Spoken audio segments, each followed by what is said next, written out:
Yo, kamusta na mga idol? Barangay Ginebra updates tayo ngayon. Pero bago tayo magpatuloy, palike and subscribe naman po bilang suporta sa ating YouTube channel. And well guys, kakatapos nga lang po na laban ng Barangay Ginebra kontra sa Meralco Bolts ay nanalo ang ating Ginebra team dahil nga po nakabalik itong si Scotty Thompson. Ngayon po tuloy nakita talaga ni Coach Tim kung ano ang kakulangan ng Barangay Ginebra sa mga recent game nila kung saan nga po sila natalo. And well guys, ngayon ay parang hindi na talaga kailangan ng Ginebra ng panibagong import, which is dinadala naman, binubuhat naman ng mga magagaling po at veteranong player ng Ginebra tulad na lang ni Scotty Thompson. Si Eli Tenorio ay maaasahan din natin, at dahil nga nakabalik na itong si Scotty, eto namang si Tony Bishop ngayon ang nag-a-adjust dahil nga sa nabalita natin mga updates itong mga nakaraan ay papalitan na nga daw siya bilang import.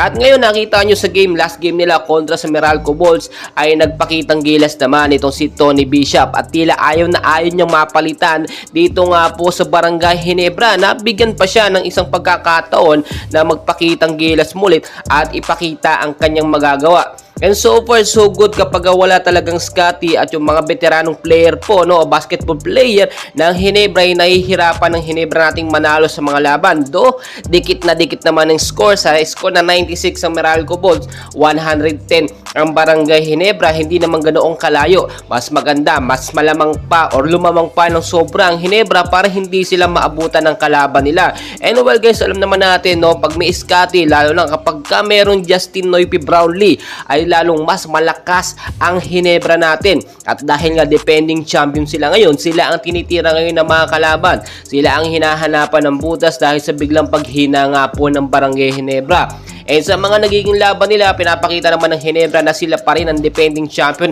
at kayang-kaya nila makahabol. Do, alam naman natin wala sila sa top standing, pero it doesn't mean na hindi na po nila kayang makipagsabayan pa. At yung sinasabi natin mga import nga na posibleng pumalit dito kay Tony Bishop ay naka-standby lamang.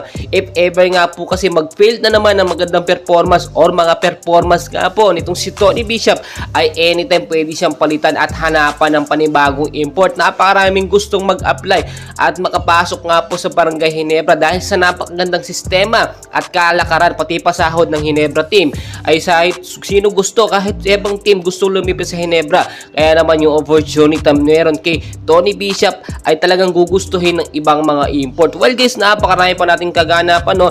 And please dyan lang kayo para may update ko kayo sa ating mga daily Barangay Ginebra updates. Maraming salamat po.